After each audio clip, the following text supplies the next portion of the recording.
नमो देव्यै महादेव्यै शिवायै सततं नमः नमः प्रकृत्यै भद्रायै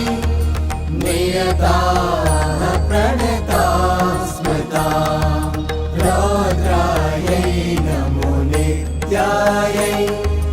गौर्यै धात्र्यै नमो नमः ज्योत्स्नायै चेन्दुरूपिण्यै सुखायै सततं नमः कल्याणै